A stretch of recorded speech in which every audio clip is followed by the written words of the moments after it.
Hi, this is ESPN's Dave Lamont, and you're listening to the Sports Objective Podcast, the unofficial podcast of the Pirates.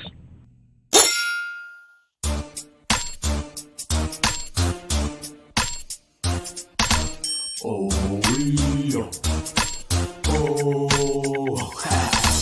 I'm a real pirate fan, I don't fear not a man. Me, I'm a participant, you just the audience. Me, it's in my nature to see just how loud I can get before, during, and after the game, man. Yo, 15 minutes after 15 sips of this carbonated beverage got me ready to rip a hole in the ear of anyone who dare sits and screams for any other team with their lips. This is pirate country, so poppy, we don't mix. If you ain't rockin' purple and gold, then you don't fit.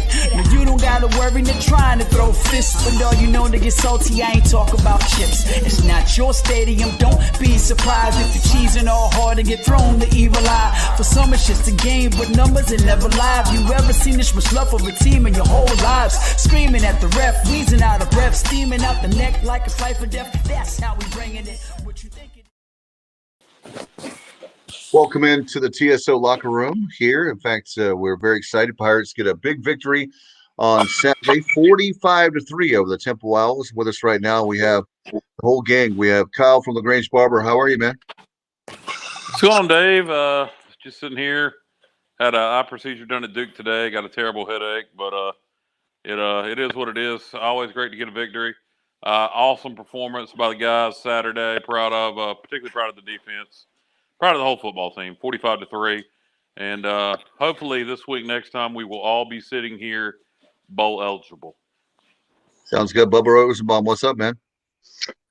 Excited about the direction of the program, like Kyle mentioned, but specifically with Jireh on, looking forward to talking about the defense and the type of football they've been playing in recent weeks. No doubt about it. Speaking of defense, a guy that knows a lot about defense, more than I'll ever know, from the Logan era in the mid-'90s, former linebacker for the Pirates, Matt Semenza. Buddy, what's up? What's going on, guys? Hope everybody's doing well. Jireh, hope you're having a good day. Really pleased with the performance the other night against Temple. Jireh, I felt bad for the defense because you guys were pitching a shutout. And unfortunately, we had the turnover there on offense, which led to 3 out pretty bad. But other great performance by the defense. Can you say that again, please? He was saying he felt bad for you guys because you were pitching a shutout, and you pitched a shutout up until that the turnover, and then they get the 3 points.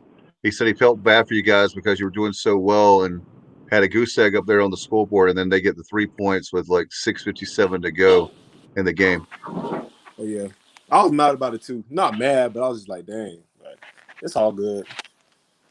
Hey, it's better to be 45-3 for the Pirates versus the reverse, right? So a win is a win, and you guys came out. I told you in the green room right before the show. You guys came out and you made a statement. I felt like a statement that in the past maybe we win that game or we lose a close one, but you guys came out and you took care of business. And I felt like the one thing that I was looking for this team, you guys are. It seems like in the last couple of weeks you're getting the killer instinct, and I feel like you guys have that now. There was no question who was going to win that game on Saturday from the start of the game, in my opinion.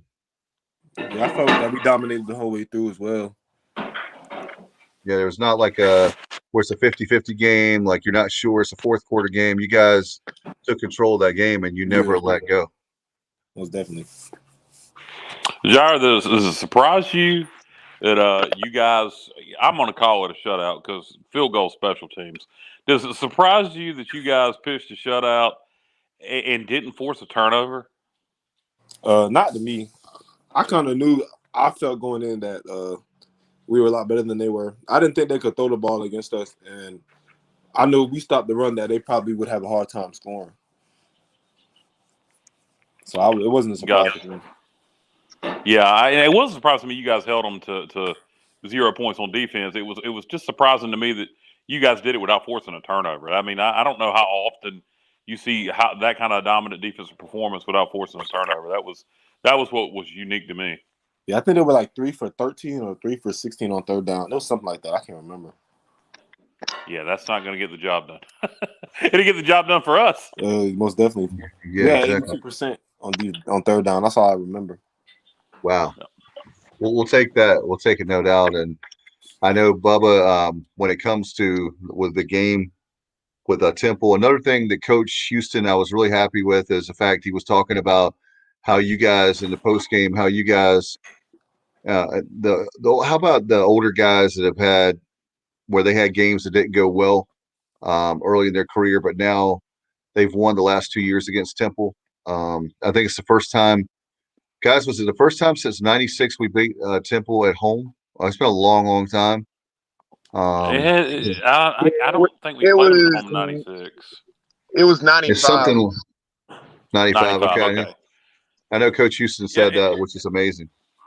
Well, Yeah, that's he a bit mentioned that. skewed, Dave, because we weren't playing them for a long time. For a good while, yeah, but still, the main thing is we're at 5 wins now, Jireh. How's the mood of the team? I know you guys are going to be stoked knowing you've got 3 more games left. You have Memphis on the road. You guys have been playing really well this year, as I was telling you before we started the TSO locker room with you, that this team is playing so much better. Especially, this is one of the best road teams we've had in a good while. Yeah, we're happy right now. We just we know we're 1 away, and in the past, at this point in the season, it was pretty much over. Really, nobody was really happy either. Like just being in the facility and stuff because of all the losing that we've been going through. It was just, the team morale was never high at this point in the year, but yeah, it's high now. We're just ready to get number 6, and that's really all we're worried about right now. Jireh, you guys have played really well on the road this year, even though the win-loss total on the road doesn't show that.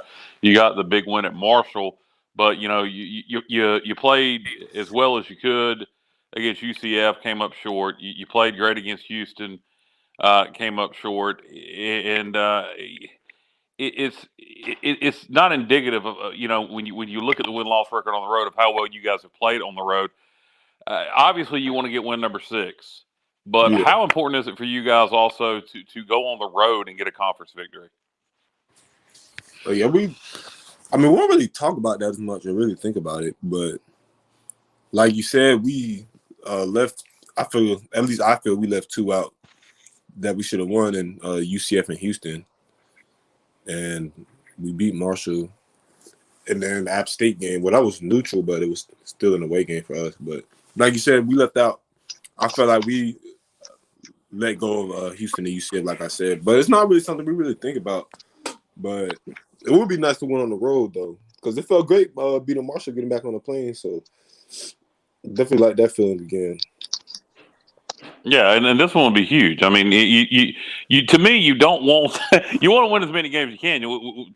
Right now, we can still win 9 football games, and when I say we, I mean East Carolina, including the bowl game. Yeah. So I know the goal is 6. That's the talk, but you got 3 regular season games left. You don't want to wait around till Cincinnati to try to get bowl eligible. I would hope you guys. I mean, are you guys fired up to try to get that done this weekend? Oh yes, most definitely. Yeah, we was talking about it amongst each other after the game on Saturday.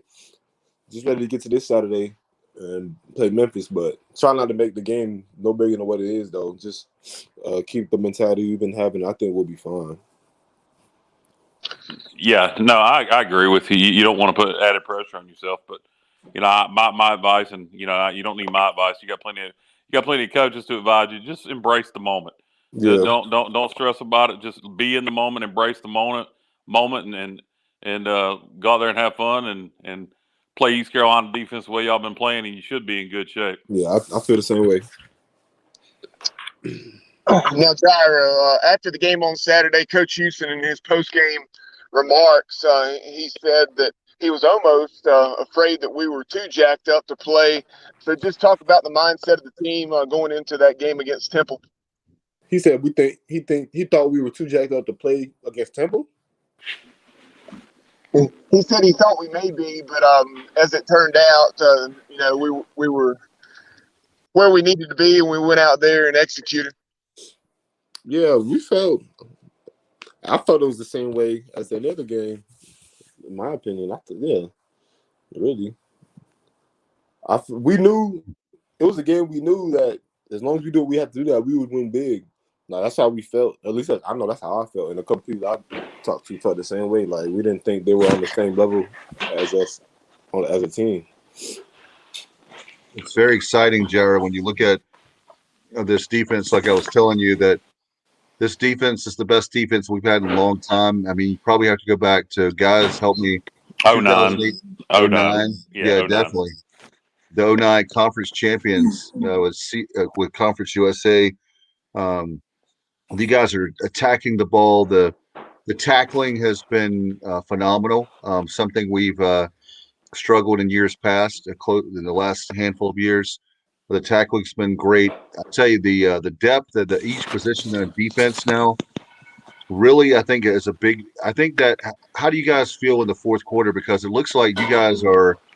I know I love Big John. I think he's fantastic, but you guys look like it's such great shape, and the fact that you don't have to play a whole bunch of reps that in years past may be a problem. Oh yeah, going to the fourth quarter, we don't really be gassed as a team, and also the fact that we get off the field a lot helps us when it comes. We haven't been playing as many snaps as we have in the past. Like the game film will be like no more than 70 plays, but in the past we'd be on the field for like 90 to 100 plays. So really, part of that is really us being able to get off the field on third down, and then like you said, the rotations amongst the different position groups in the defense has helped as well. So that's really Gyro. On Saturday afternoon, you guys certainly did get off the field on third down. Temple was 3 out of 16, and a couple of things kind of piggybacking off what Dave was saying regarding the depth we have. Coach Houston said we've been playing about 25 guys a game on defense, something like that. And looking over the box score, I knew the tackles had really been spread out, but on Saturday, Miles Berry had a tremendous game, 7 tackles. He was the only person that had more than 5 tackles. You said he was the only person? Yes, he was. We had, I think, at least 2 or 3 with 5, but he was the only one with more than 5. Oh, I didn't know that. I haven't seen the box score. But my point being, just how it's a very much a team effort, and how that depth is really shown. Yeah, it definitely has been. Like I said, we're just always together with everything. Everybody knows their job when they come on the field. Everybody knows that if you do what you're supposed to do and make the plays that comes your way, then you'll be successful. And yeah, with as much rotating as we do, like amongst the stats are spread amongst all of us. I guess you could say it's definitely going to be like that because of our rotation. Jireh, what do you see on film out of Memphis that stands out? I know they've had prolific offenses in recent history. They're kind of Jekyll and What stands out to me is really they have a great passing game. I could say. I say that's the quarterback puts in the air maybe 45 times a game. So they put it in the air a lot. Really, that's the stable of the offense. Really, the passing game and a lot of RPO action and stuff like that. They run the ball. I don't feel like their run is as effective. Their running game isn't as effective as their passing game, if you ask me. A lot of the big plays have came from the passing game. So I said really just vertical passing game, RPOs, and then a lot of quick game too. That's really the staple of their offense. So that'd be some more zone coverage for you guys, that you don't have to do a whole bunch of blitzing and stuff if you know that they're going to be passing a lot. It just depends how coach feels about it. He likes to blitz a lot. He doesn't like to say drop 7 or 8 and just give the quarterback all day to read the defense and pick us apart. He more of like to put pressure on the quarterback. My fault. And when it comes to the coverage, it just depends on how he feels about the receivers and their ability just to get open and stuff like that. Sometimes, and when it comes to man or zone, if he thinks the quarterback's capable of making those throws in those tight windows and stuff like that, whether or not he wants them to play man or zone, or even matchup zones and stuff like that, where you're matching routes and stuff. It just depends on how a coach feels about really the quarterback and the receiver. And also how quick the quarterback's getting the ball out.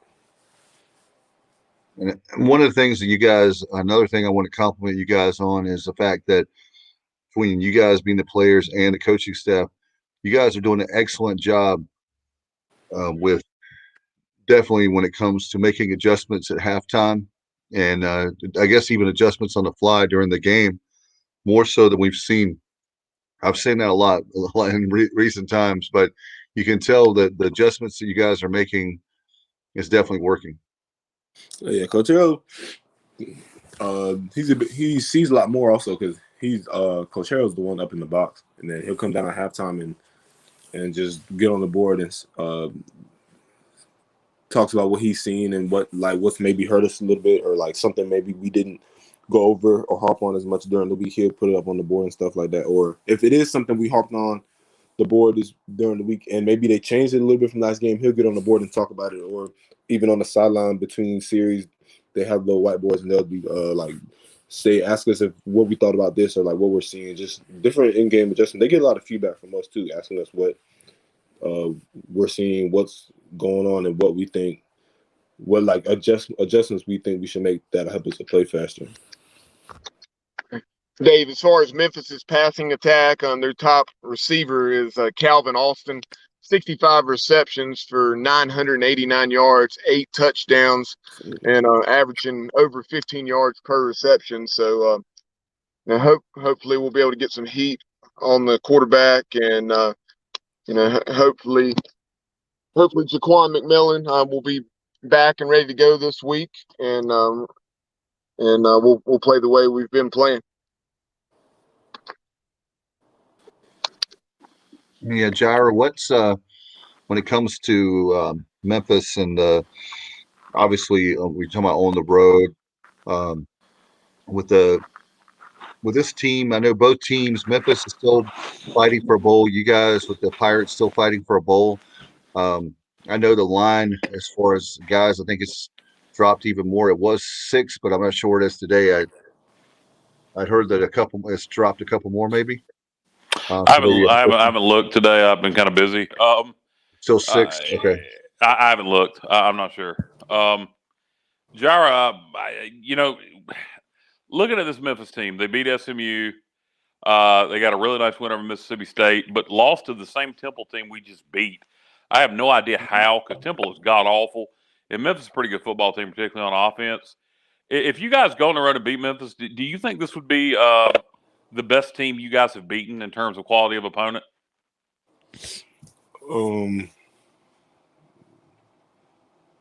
Marshall, probably between them and Marshall. It just depends.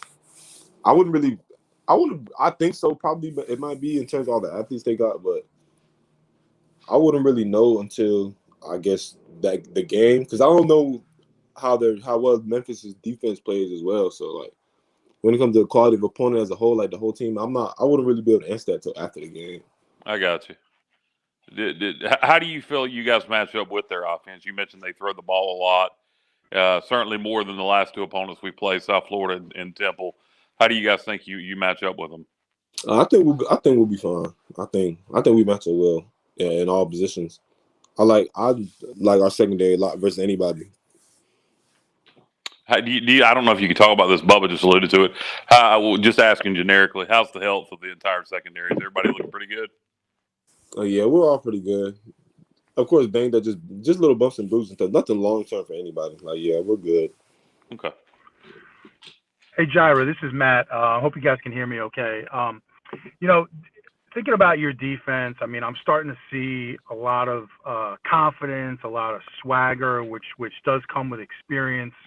I made the comment, I believe it was last night, that if you really look at the last 6 quarters, you guys have only given up 3 points. If you look at the last 8, the only touchdowns you've given up were because of, unfortunately, the offense turned the ball over and gave the other team a short field. So I'm thinking you guys are pretty jacked up right now, feeling very confident. And then one more thing I wanted to get your thoughts on. You look around the country this week, and the team, South Carolina, that you guys held to 20 points, just hung over 40 on the University of Florida. So I hope you guys are feeling good about yourselves. Just wanted to get your take on that and, kind of the mood of the defense right now. Yeah, we definitely are. It's not like something we're just like ignoring and stuff like we know we're playing well and we're definitely proud of it. So yeah, and we're definitely have a lot of confidence because of what we've been able to accomplish throughout the season this far. So yeah, it's definitely not something we've just like ignored. We definitely appreciate have taken time to appreciate how well we've been playing. Jireh, the narrative is obviously at this point bowl, get six. What will it mean to you personally if we get number 6 this Saturday? I mean, how excited are you to go to a bowl? I mean, it would mean everything to me because that's really all I've been trying to do since I got here is try to change the narrative of the program. We've had 3 losing seasons. It did mean everything to me. That was really my only goal coming in the season. I just wanted to get us to a bowl game. Yeah, and you guys have a chance to accomplish more than that. That's what's so cool about it. Yeah. With 3 games to go, you guys have almost achieved your goal. And then you guys, you can achieve there. Really, East Carolina has great tradition, but the amount of 8 and 9 win seasons is really not as many as people think, and that's still out there for y'all. Yeah, it is. We went out. That's 8. Yeah, well, 9 with a bowl. Yeah. So I mean, it's y'all could be in rare air. I mean, just getting to a bowl game would be a hell of an accomplishment, but. I mean, you guys could really, particularly with Cincinnati being the last game of the year. I know the only game that even matters now is Memphis, but I'm just saying this team can still do a lot of big things. Yeah, most definitely. And you guys with Jireh, as far as Memphis, what do you think that you guys have to do to come away with a dub? And then we've been, by the way, folks, we've been telling everybody when the Pirates win on Saturday, we want a whole bunch of people at the Pitt Greenville Airport.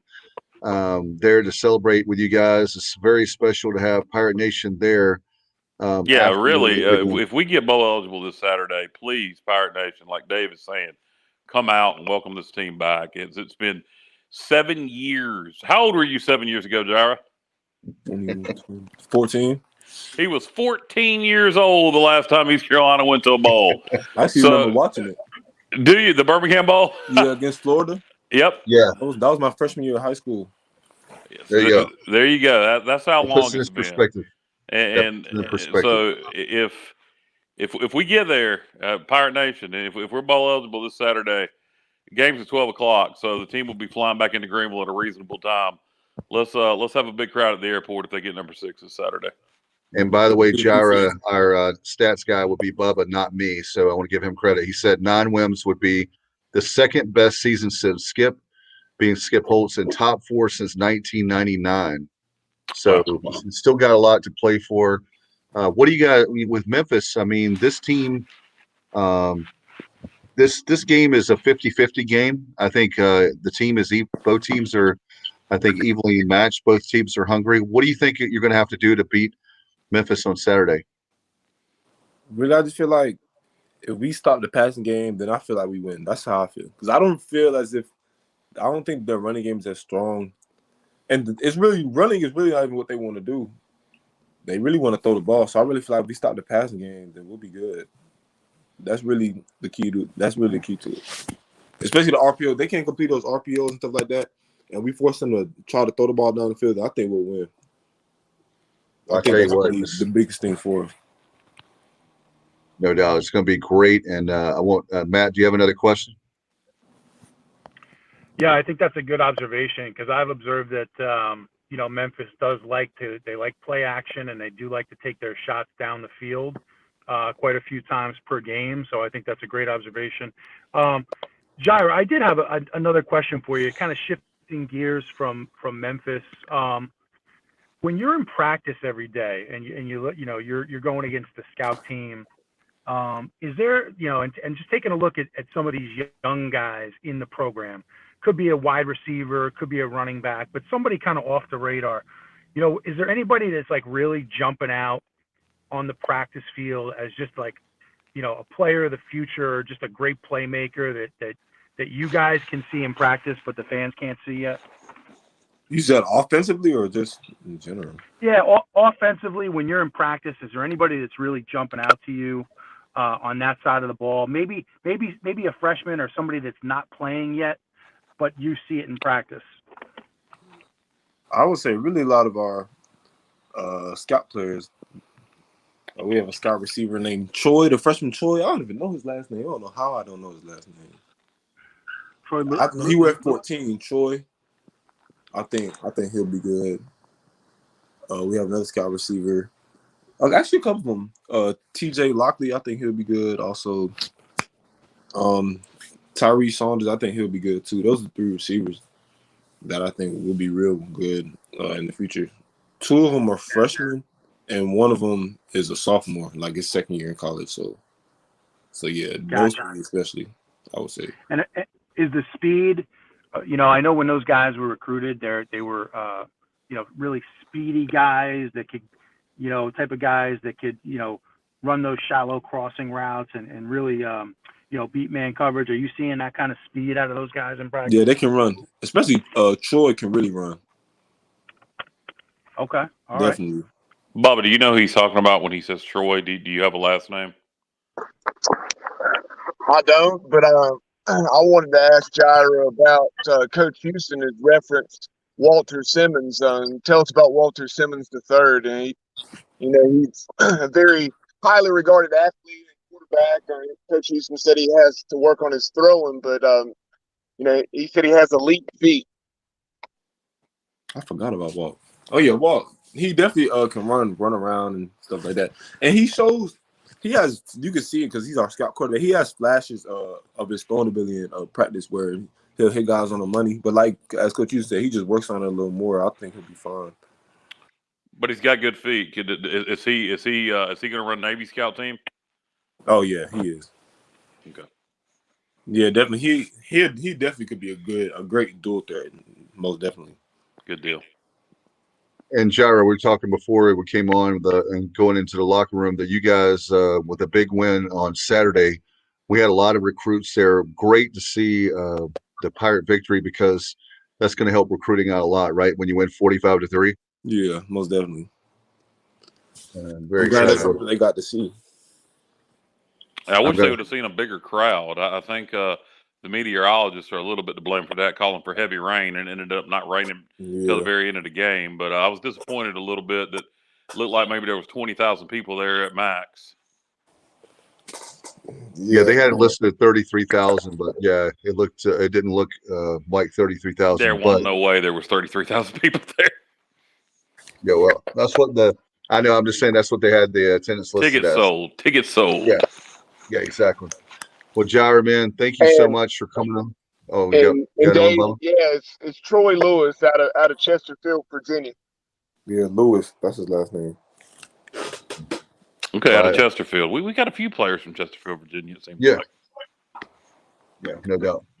Well, Jireh, thank you so much, man, and we'll let you get back to it. And I know that you guys, this is your night off, so enjoy your day off, the rest of it, and good luck to you on Saturday. We're very excited, and like we said, we want to have a huge crowd at Pitt Greenville Airport. We feel like you guys have got a good chance to win, and when we get the big victory, then we want a lot of Pirates there to welcome you guys home. Yes, sir. Thank you. All right, have a great one. You too. All right, bye-bye. Bye. All right, Jireh Wilson there, a part of our TSO locker room we have each and every week. And by the way, folks, we have Ryan Jones. Speaking of, man, we've been talking about guys, breakout game, and he was like steps away from 3 touchdowns, but he had Bubba 2 touchdowns and I think it was 10 catches. Is that right? I don't think it was that many receptions. I want to say it was 6 or 7. Six. I'm sorry. No, that's right. It was 6 over 100 yards receiving. Over 100 yards receiving. He had 102 yards receiving, and that was just the second time that East Carolina's had two 100-yard tight ends. And I say 2. In 1990, it was Luke Fisher that did it twice. So this time a little bit different twist because you had Shane Calhoun and now Ryan Jones. Yeah, what Dave was doing was seeing into the future. Ryan's going to have 10 receptions against Memphis. That sounds good to me. I'll take it. As long as he can have one if it's the game one. Exactly. It's all I care. Guys, and Jireh was telling me that he's heard Boca Raton Bowl sit here today, but I know that that was one of the projections that came out today. It's all over the place. Nobody knows at this point. We got to get 6 first, but yeah, there were several projections that came out yesterday, but one that came out today was Boca Raton against Toledo, which I'll take it. Again, I'm not gonna. I'd rather go to Myrtle Beach or Annapolis because obviously those 2 bowls, Military Bowl and the Myrtle Beach Bowl, a lot closer than Boca Raton. But if it's Boca Raton against Toledo, it'll be what it'll be. Let's go. Let's do it. Let's do it. Let's Road make the trip. Rockets. We'll have Kyle and we'll have a road trip, right? We'll meet Bub up and. I definitely will be in Myrtle Beach or Annapolis. I don't Boca. It may or may not. So I'm hoping it's Myrtle or Annapolis. Matt, are you going to fly down for that game if they go to Boca Raton? Guys, listen, any hint of a warm weather bowl just to get out of New England, I'll be there. I don't care if it's in Boca, if it's in Hawaii, I will be there. As long as the weather's warm and I can get out of New England, I'm good. Now, do you consider Annapolis, Maryland warm weather? It's balmy. I'll consider that balmy. Well, then Myrtle Beach will be damn right tropical then. Absolutely, man. When you live in New England, when a 50-degree day might as well be tropical paradise. Yeah, I guess so in December in Connecticut. Yeah, I bet you a typical Myrtle Beach December day is probably about 55 degrees. That'd feel pretty good. No doubt, guys. I'd be happy with any of the bowl games, though, honestly. And, really just I think what an opportunity. What an opportunity for this team. Like you guys said earlier, we have 3 games left to continue making a statement. And I'll be honest, when I saw that 8-point line, I felt a little insulted, honestly. Which might be an overstatement, but I thought that line was very high. I was thinking it might be 3, 4, somewhere in that range. So I hope that's something that the team sees and you just use it as a little extra motivation, a little extra chip. So we shall see. But what an opportunity ahead this weekend. Yeah, I thought it would be 3 to 5. I think they're giving Memphis a lot of credit for being a good home team. I don't know that I've ever seen a team that's more Jekyll and Hyde. They are horrible on the road and thus far played great at home. I keep saying it. I really wish we had them in Greenville, but unfortunately, you can't do nothing about the schedule. Hey, I think this is a good opportunity, though, guys. We've been knocking at the door, like we were talking about earlier. UCF and Houston, we had those games. We had those teams on the ropes, didn't finish them off. Here's a chance to make a statement for this team on Saturday in the Liberty Bowl, where we have a chance to knock this team out, and it's on the road. Yeah, and like I was telling Jireh, evidently it's something that really hadn't been discussed against the team. We need a good road winning conference. And, one thing I do wonder about Memphis is they just beat SMU, top 25 team. They're 5-4, so their season's been disappointing by their recent standards. But, in recent years, they've destroyed us. Yeah, so that they'll watch film.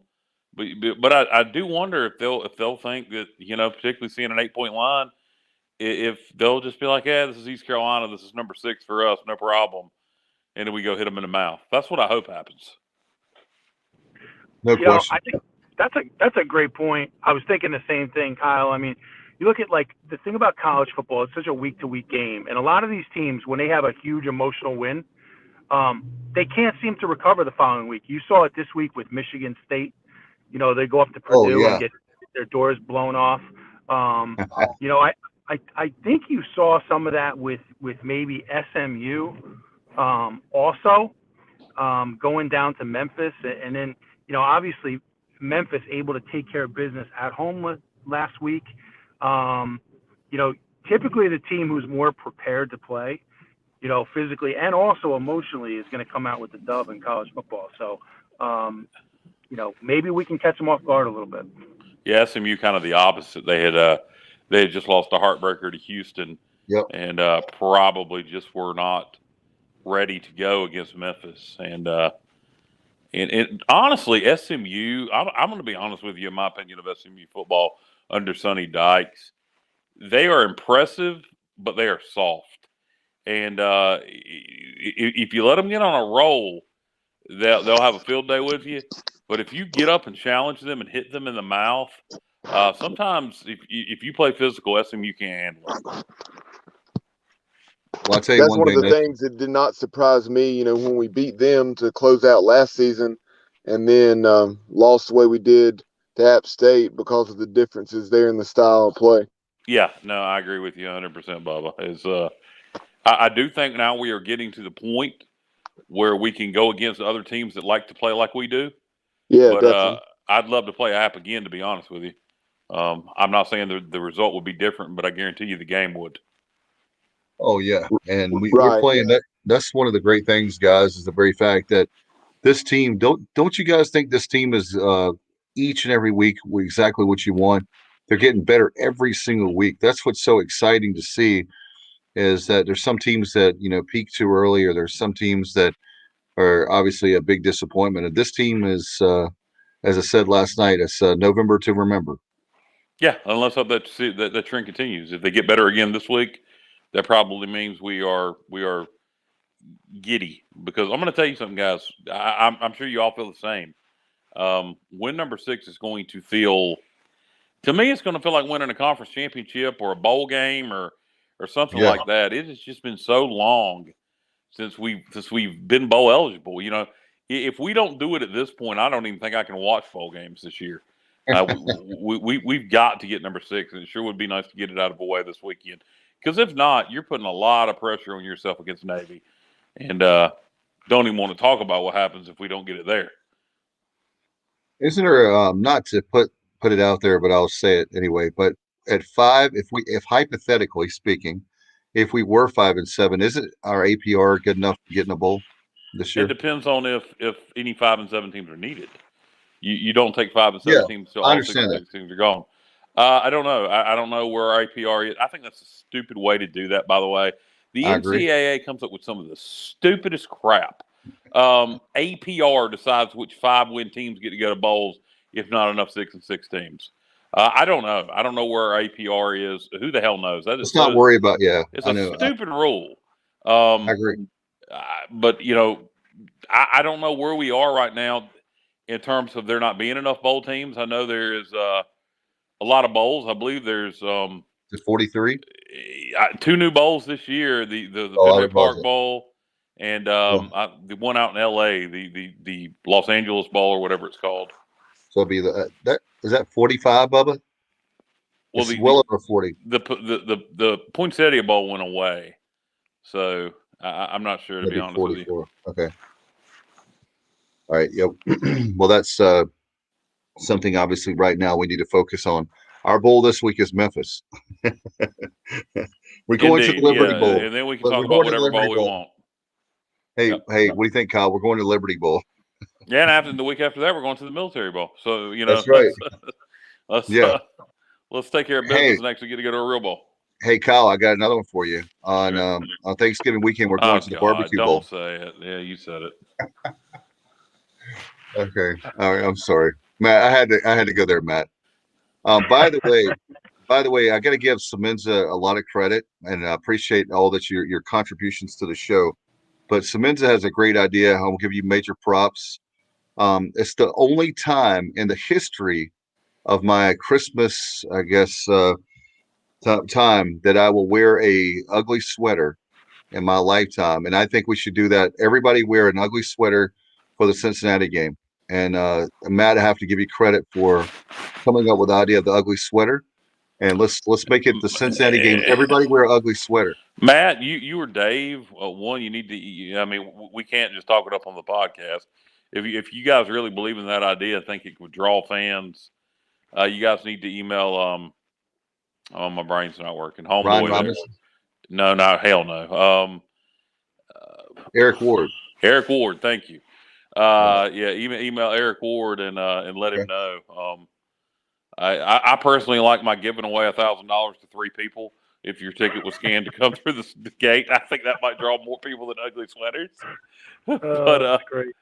But either Or all of the above. yeah, all of the above, sure. But it's I don't know, it's a fun idea. It's Would you wear one, Kyle?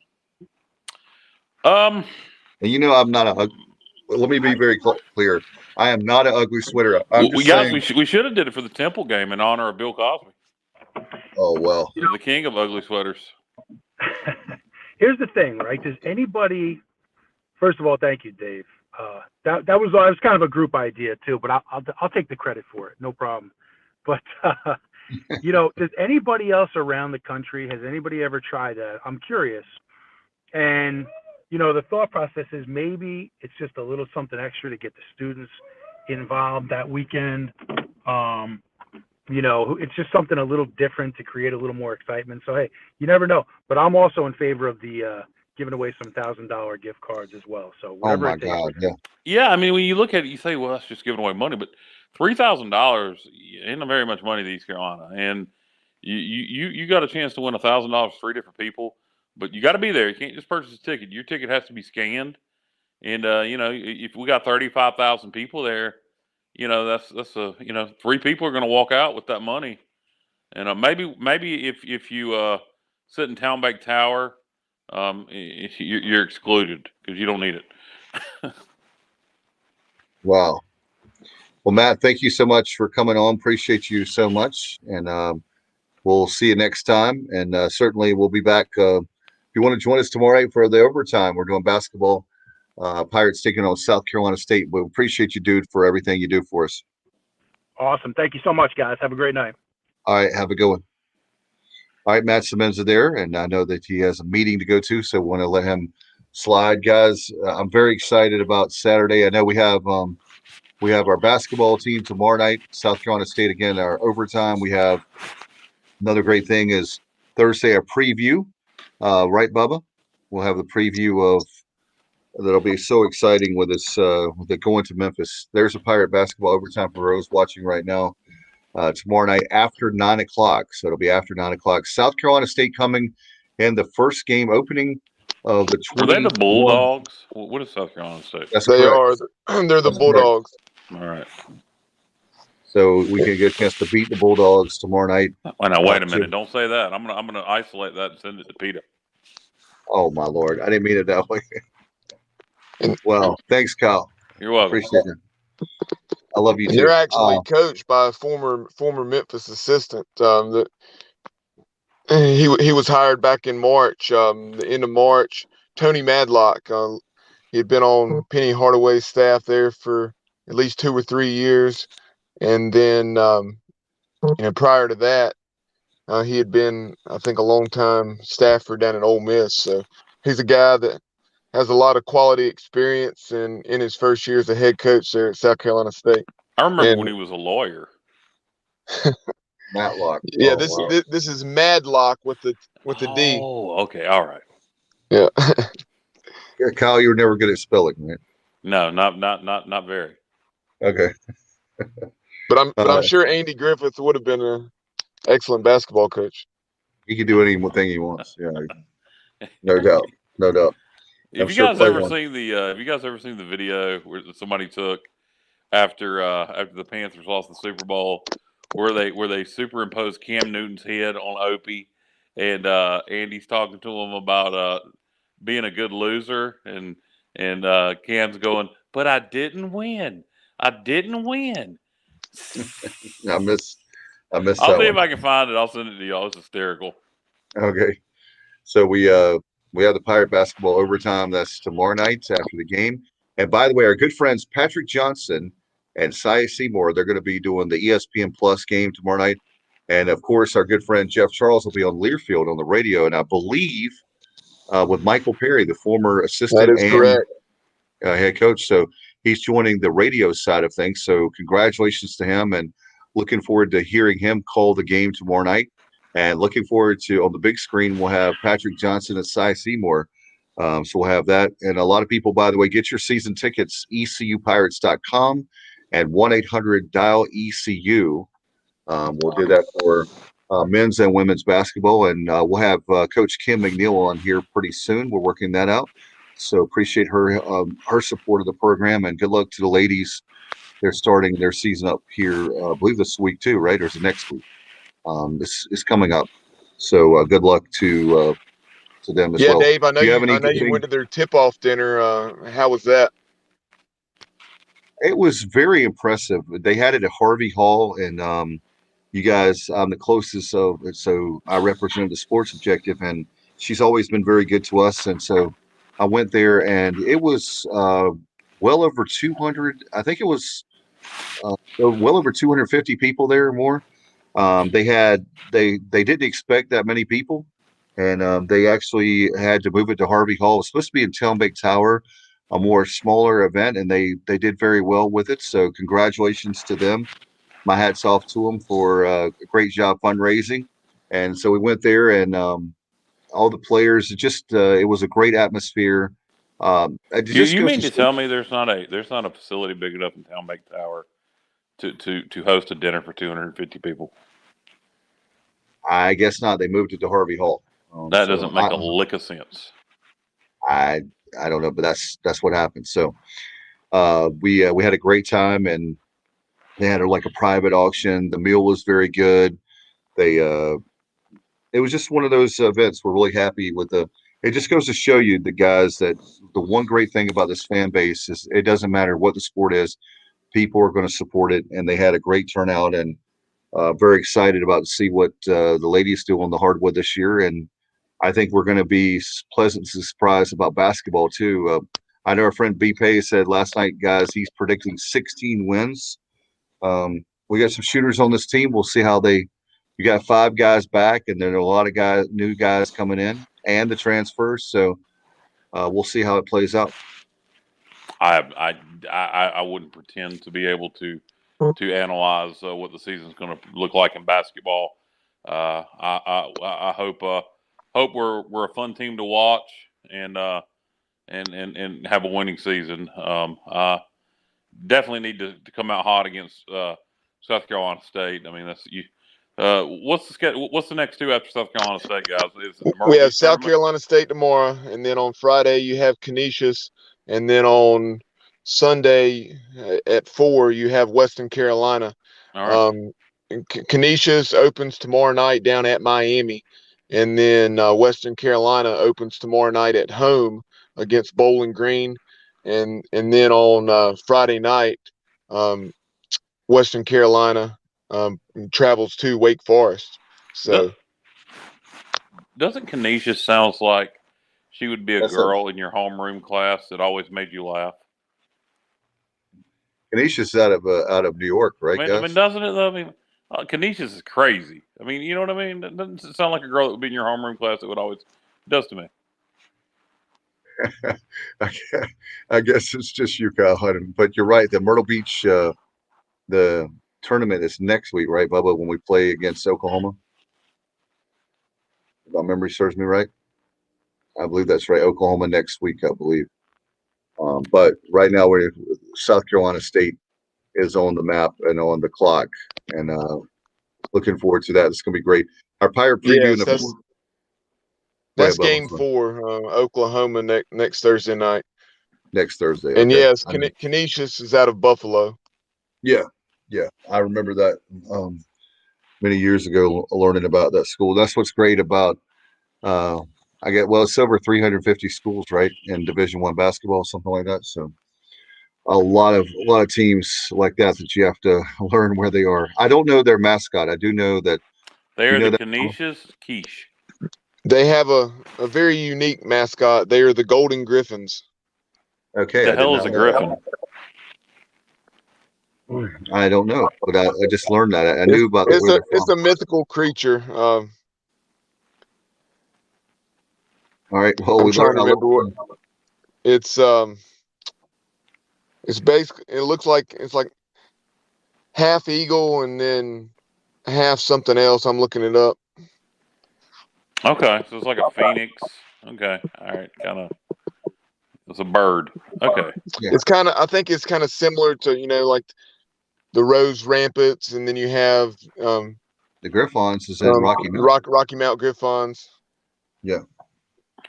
That's the only one I can think of off the top of my head. So anyway, we're gonna have we'll have all the coverage tomorrow night after the game, and that'll be. Oh, and another thing I failed to mention, we'll have Ryan Jones. We'll have him tomorrow night at 6, right before the game, right, Bubba? Yep. So a lot of great programming that we have coming up, and we appreciate you guys viewing and listening. Obviously, thanks. By the way, before we go, Bubba, one more thing. Let's thank all our great sponsors too. We've had a ton of great sponsors, and if you want to sponsor, pay your November bill, sponsors. thesportsobj@gmail.com. And guys, the Canisius mascot is the Golden Griffin, as I've already stated. But it says the college adopted it in 1932 after Charles Brady, a class of 33. Wrote a story in a Canisius publication honoring Buffalo's centennial year as a city. Brady wrote about Rene Roberts LaSalle's Lake Griffon, the first European ship to sail the Upper Great Lakes, built here in Buffalo, and the name stuck, and Canisius mascot was born. According to GoGriffs.com, the Griffin is a mythical creature of supposed gigantic size that has the head and forelegs and wings of an eagle, and the hindquarters, tails, and ears of a lion. All right. Sounds terrifying. This is the mascot objective. That's our new. It's not the mythological objective. We're just gonna. But it's gonna be a new thing. But I know last night on the program, I mentioned Eli's places, and it was pretty funny. I was watching one last night, and it was the one where Eli's number was retired at Ole Miss earlier this year, just here 2 or 3 weeks ago. And so it was he and Archie on campus there in Oxford, and they were making jokes about the size of Peyton's head. And Eli, I'm trying to remember who it was. I guess it was Eli. Eli asked Archie, he said, "Hey, Dad, would you rather have $10,000 or Peyton's helmet full of quarters? Which one do you think would be more?" Wow. And Archie was in tears. He couldn't even answer it. He just said, his face was red. He said, "I'm going to leave that one alone." Yeah, that's like if you're a dad and they ask you who's your favorite child. My dad would say me. You're the favorite, not Heather? I think I gotta be. Really? Yeah. Let's get Frankie. Can we get Frankie on the show, Bubba? Yeah, we can get him on the show. Yeah. Frankie's awesome. I'm pretty sure I can book him better than Bubba could. Bubba's pretty good at getting guests. I'm almost positive I could get Frankie Barber before Bubba could. Let's hope so. Yeah. So yeah, we'll get him on. We'll ask him who's your favorite and see what he says. That would be great. I'm sure Heather would love that. Oh yeah, Kyle is my favorite. Kyle's been my favorite for years now. Well, this is very random, but something we just said, kind of made me think of it. This whole damn conversation is random, Bubba. But it'd be pretty funny if we could get Coach Amato on at some point. I had a great idea yesterday. If we could get Steve Logan, Rick Minner, Jeff Bauer, and Rip Shearer all on together. Oh wow! Now that would be legendary right there. We know we could get Minner. We know we can get Minner. We figured Dave's good friends with Henry, so he ought to be to get Logan for us. Bauer's already turned us down, but I bet Rip Shearer would come on. I know Rip's always had a reputation of being a nice guy. You got enough Southern Miss pull that you think they could get Coach Bauer on? He turned him down. James. Oh, okay. James reached out and he turned us down. But he can try again. Yeah, come on. We're gonna have Steve Logan. Did he get a response? He did. James knows Bauer's wife, and Bauer's wife asked Jeff, and Jeff declined through his wife. Gotcha. There you have it. So he said He said, why would I talk to some East Carolina folks? We always wore their butts out anyway. I think Bauer's kind of been pretty private by and large since he got out of football. Yeah. So, but it would be cool to have him on, particularly with Minner and Logan and Shear. I mean, that would be mid-'90s Conference USA. Maybe John L. Let's not forget old John L. Smith. Oh yeah, from throw Louisville. him in there too. Oh yeah. Wow. I want to ask John L. about that play right before the half, or I guess maybe it was at the end of the game actually. But when Michigan State, Michigan State at the Horseshoe, remember that? No, I'll tell you what I do remember. I remember Michigan State when John L. Smith was there blowing a game to Louisiana Tech. And there was a weird play at the end of that game. Do you remember that? I don't. Oh, I take that back. But the Horseshoe that I was referencing, or the situation, that sideline reporter asked him, like, Coach, what do you think about that half? And he said, "So I think the kids are playing their butts off, and the coaches keep screwing it up." Well, all right. Well, guys, we're running close to an hour. In fact, Johnny Gardner says if you get Logan on, you could probably get Jeff to join. Johnny, he's one of the smartest viewers and listeners we have. No doubt about it. You're probably right. Maybe that's kind of what James approached Bauer about, is if we could get Logan, would he be interested in coming on? And he kind of said no, but we can always try again. Sometimes you just ask people enough times, you catch them in the right mood, they'll say yes. But just Bauer and Logan would be legendary. Bubba, that goes back to mine and yours idea about doing a versus podcast where you have like a Yankees and a Red Sox player on, or a Alabama and an Auburn player on, and you talk about the rivalry or a specific game. Yep. Yeah, I'm sure Coach Logan would love to talk about that '96 Southern Miss game. Oh. Maybe the 95 would be more one he'd want to talk about. Oh my God, it's 96 was like what, 28-7 ultimately? It was 28-0 at half. But it all look, hey, without that one, would we had went on the road and beat Miami the following week? Sometimes you never know. Exactly. And then Coach Logan could go home and get some rest because he had not slept for the past 9 days. Wow. Well, I'll tell you one thing. We were talking about airport. We'll end it with this way. Speaking of airport games, that Miami game is one of the biggest I ever remember people talking about going to. That was Greenville, I believe, where we flew into, and a lot of people went to that night, or at least they said they did anyway. So go out and support the Pirates this Saturday night. Got a good feeling about I know it's on the road. Memphis is a good team. It's not like they're a dog. But still, we're a much improved team. Let's go out and support the Pirates. And by the way, fans, one more thing, please show up for the Cincinnati game. I mean, that's the last game of the regular season. We need people butts in the seats.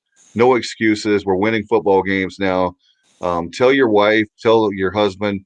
This is one day when we're not going to be doing housework or anything. We're going to be at the ball game.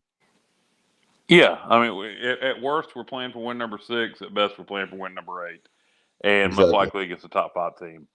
So, wear your ugly sweater. Exactly. I want to see Kyle in an ugly sweater. I'll wear an ugly sweater if you'll wear one, my friend. I might even wear an ugly dress for national television. Absolutely, why not? All right. I'll wear a big blue polka dot dress like the mama bear from the Berenstain Bears. if that's what it takes to beat Cincinnati, I'll wear one. Oh my God, awesome. That's hilarious. That's good stuff, man. You can dress like Brother Bear. And, okay. Yeah. Did he wear pants? I don't remember. I'm sorry. I'm sorry. I thought it was Halloween. We came to the wrong holiday, folks. Wrong holiday. So. Yeah. And remember, on Thursday night, we will hear from Rini Ngolia. He had the SMU Memphis game as Memphis took down the Mustangs. So we'll get his take on Ron Silverfield's Memphis Tigers, and we'll also talk a lot of other football as well. Sounds good, guys. Thank you so much for being on tonight. So we'll be back in the locker room tomorrow night with Ryan Jones. You've been watching the TSO Locker Room with Jireh. Wilson right here on the Sports Objective. Good night, everybody, and go Pirates.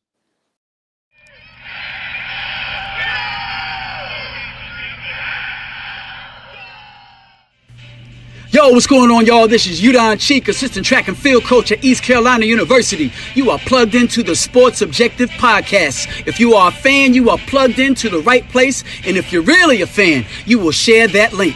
My heart is purple and gold. I'm a pirate down to my soul. And I don't back down, not at all. Find out when the cannons explode.